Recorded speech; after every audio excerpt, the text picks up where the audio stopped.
Los saludo con mucha alegría, soy el Padre Marco Basulto. Hoy vamos a ver la diferencia entre sacramentos y sacramentales. Ustedes conocen que tenemos 7 sacramentos en la Iglesia.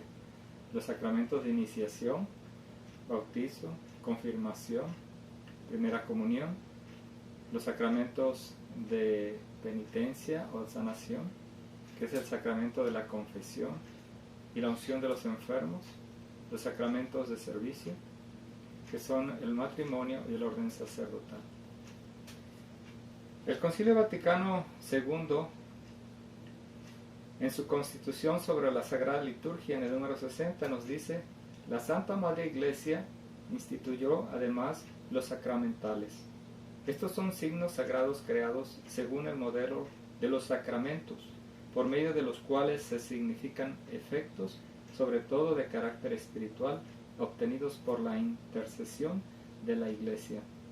Por ello los hombres se disponen a recibir el efecto principal de los sacramentos y se santifican las diversas circunstancias de la vida. Entonces, el nombre de sacramentales nos trae a la memoria el de sacramentos y manifiesta una íntima relación entre uno y otro.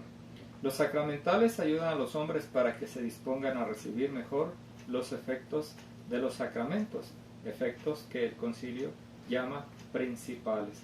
Entonces, ¿cuál es la diferencia entre sacramentales y sacramentos? Bueno, mientras los sacramentos son de institución divina, pues los ha instituido el mismo Señor Jesucristo. Los sacramentales son de institución eclesiástica, es decir, los ha creado la Iglesia. Pero además, en cuanto a los efectos, también hay diferencias.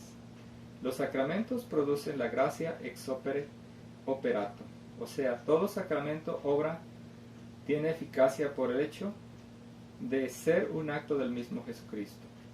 No obstante, su eficacia o valor esencial ni del fervor, ni de los merecimientos, ni de la actividad del ministro o del sujeto que recibe el sacramento.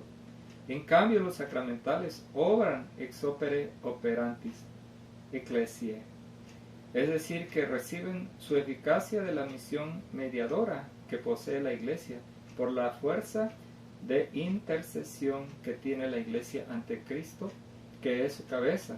Los sacramentales producen sus efectos por la fuerza impetratoria de la Santa Iglesia. ¿Cuáles son las semejanzas entre sacramentos y los sacramentales? Bueno, pues, ante todo, la finalidad. Tanto los sacramentos cuanto los sacramentales tienden al mismo término, la santidad. Los sacramentos producen esa santidad de modo inmediato y directo. Los sacramentales la conceden de modo dispositivo. Disponen, dice el número que antes citamos del Concilio Vaticano II, o sea, preparan, abren camino para recibir la santidad. La diferencia entre sacramentos y sacramentales es en cuanto que unos y otros tienen valor de signo, es decir, simbolizan los efectos que mediante ellos se producen. Sacramentos y sacramentales buscan santificar las diversas circunstancias de la vida humana, haciendo de cada una de ellas ocasión para un encuentro del hombre con Dios. Son, pues, entonces, los sacramentales una manera por la cual la Santa Iglesia hace llegar los beneficios de la redención a todos los ámbitos de la vida cotidiana. Extienden a la creación entera la irradiación de los sacramentos como un testimonio de la dimensión cosmológica del misterio pascual. Vamos a ver entonces qué son las diferencias entre sacramentos y sacramentales. 1. Los sacramentos son de institución divina, los sacramentales son de institución eclesiástica. 2. Los sacramentos actúan ex opere operato, es decir, por sí mismos. Los sacramentales ocupan un gran lugar en la actividad religiosa de la Santa Iglesia y la gente acude con frecuencia a solicitarlos, por ejemplo, las bendiciones para determinados momentos de la vida, a la mujer que va a dar a luz, cuando van a hacer viajes prolongados o procesiones, una bendición por un enfermo, etc. Ahora se entiende lo que se dice, lo que dice la Constitución sobre la Sagrada Liturgia en el número 61. La liturgia de los sacramentos y de los sacramentales hace que los fieles bien dispuestos sean santificados en casi todos los actos de la vida por la gracia divina que emana del misterio pascual, y hace también que el uso honesto de las cosas materiales pueda ordenarse a la santificación del hombre y a la alabanza de Dios.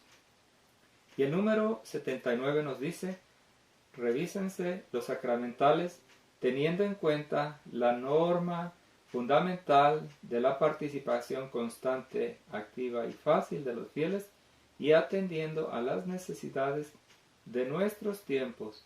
En la revisión de los rituales se pueden añadir también nuevos sacramentales según lo pida la necesidad. Prevéase además que ciertos sacramentales, al menos en circunstancias particulares y a juicio del obispo del lugar, puedan ser administrados por laicos que tengan las cualidades convenientes. Ampliando un poco más sobre las formas diversas de los sacramentales, el Catecismo de la Iglesia Católica, en el numeral 1671 nos dice: entre los sacramentales figuran en primer lugar las bendiciones, ya sea de personas, objetos como mesas, en fin, lugares sagrados. También toda bendición es alabanza de Dios y oración para obtener sus dones. En Cristo los cristianos son bendecidos por Dios Padre con toda clase de bendiciones espirituales. Nos dice San Pablo en la carta a los Efesios, capítulo 1, versículo 3. Por eso la Iglesia da la bendición invocando el nombre de Jesús y haciendo habitualmente la señal santa de la cruz de Cristo. El numeral 1672 nos dice: ciertas bendiciones tienen un alcance permanente. Su efecto es consagrar personas a Dios y reservar para el uso litúrgico objetos y lugares, entre las que están destinadas a personas que no se han de confundir con la ordenación sacramental. Figuran la bendición del abad o de la abadesa de un monasterio, la consagración de vírgenes, el rito de la profesión religiosa y las bendiciones para ciertos ministerios de la Iglesia como lectores, acólitos, catequistas, etc., como ejemplo de las que se refieren a objetos. Se puede señalar la dedicación o bendición de una iglesia o de un altar, la bendición de los santos, óleos, de los vasos y las vestiduras sagradas, de las campanas, etc. El numeral 1673 nos dice: cuando la Iglesia pide públicamente y con autoridad en nombre de Jesucristo que una persona o un objeto sea protegido contra las acechanzas del maligno y sustraída a su dominio, se habla de exorcismo. Jesús lo practicó y lo vemos en Marcos capítulo 1, versículo 25 y siguientes. De él tiene la Iglesia el poder y el oficio de exorcizar. En forma simple, el exorcismo tiene lugar en la celebración del bautismo. El exorcismo solemne solo puede ser practicado por un sacerdote y con el permiso del obispo. En estos casos es preciso proceder con prudencia, observando estrictamente las reglas establecidas por la Iglesia. El exorcismo intenta expulsar a los demonios o liberar del dominio demoníaco gracias a la autoridad espiritual que Jesús ha confiado a la Iglesia. Muy distinto es el caso de las enfermedades, sobre todo psíquicas, cuyo cuidado pertenece a la ciencia médica. Por tanto, es importante asegurarse, antes de celebrar el exorcismo, de que se trata de una presencia del maligno y no de una enfermedad. Entonces, entre los sacramentales hay una gran variedad de oraciones. Los sacramentales aparecen en el catecismo bajo otras celebraciones litúrgicas. Incluyen funerales, exorcismos, bendiciones de personas, consagración y bendición de objetos. También la religiosidad popular, como es la veneración de las reliquias, visitas a santuarios, peregrinaciones, procesiones, el Vía Crucis, las danzas religiosas, el rosario, las medallas, etc. Esto nos los dice el Catecismo en el numeral 1674. Ahora vamos a hablar sobre el agua, el aceite, sal, el incienso exorcizado.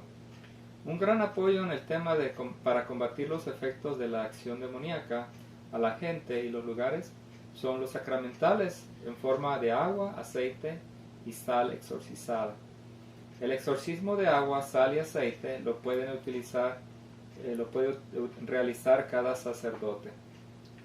El uso de los sacramentales pertenece a las competencias de cada sacerdote. Su poder depende de la fe personal del sacerdote y la cooperación de la persona que adopta el sacramental a través de los actos de fe, amor y arrepentimiento. El poder de los sacramentales corresponde con la oración intercesora de la Iglesia, en cuyo nombre el sacerdote bendice, dedica o exorciza las personas y las cosas. Los sacramentales son un vínculo entre el mundo sobrenatural y natural, por eso consagran la vida del hombre. De esta manera, son una amenaza para los espíritus malignos y su valor en la lucha con las fuerzas del mal. Y no puede ser defendido solamente sin la ayuda de Dios. La aspersión de la persona poseída con el agua bendita es un acto de sacrificio de esta persona a Dios. Entonces, el agua bendita y exorcizada es por eso un medio de protección contra los acechos de los espíritus malignos. El agua bendita protege a las personas, los lugares, las cosas y permite salir victorioso de las batallas contra los espíritus malignos, en los sufrimientos físicos y mentales que tienen la base en la influencia maléfica. Por eso se puede beber, se puede asperger el cuerpo o en los lugares donde te duela, en las cosas de uso común. Esto ayuda a neutralizar las señales reveladas por los espíritus malignos, tanto en el cuerpo como en las casas. Un sacramental especial es el aceite exorcizado. Según el sacerdote exorcista del Vaticano, que en paz descanse, Gabriele Amor, un exorcista romano, según él, este aceite tiene las propiedades de sacar de los cuerpos varios alimentos mágicos, envenenados o impuros que han aparecido en el cuerpo del fiel esclavizado a través de ingerir, o ya sea comiendo o bebiendo alimentos pues contaminados y ofrecidos al demonio. Entonces se puede usar el aceite exorcizado para saborear los alimentos cuando hay una sospecha de consumir algo envenenado, algo nocivo o algo embrujado. Eso resulta con la extorsión propia de la cosa que se ha ingerido. Frotar con el aceite ayuda a que la gracia actúe en la batalla con el espíritu maligno y su influencia en el cuerpo del poseso. Y no necesariamente del poseso, sino también aquellas personas que sufren de influencia demoníaca, personas que sufren de opresión, obsesión y vejación, que no son posesiones diabólicas, pero son manifestaciones demoníacas. Entonces, se puede usar el aceite exorcizado para saborizar los alimentos cuando hay una sospecha de consumir algo envenenado. También se puede frotar este aceite. Bueno, la sal exorcizada también es muy común y se puede usar en los alimentos y se puede usar en el agua cuando la persona sienta alguna manifestación diabólica en su cuerpo. Se puede ingerir. También se puede usar en la protección de los hogares, se puede echar en los pisos y se puede usar en los terrenos, en los campos, cuando surja alguna sospecha de que pueda haber infestación o encantamientos o maldiciones. La sal se puede añadir a los platillos, como yo decía, en la cocina, para ingerirlo. En caso de que se crea que hay algún hechizo en la persona. El incienso también se puede usar. Lo usamos más en la iglesia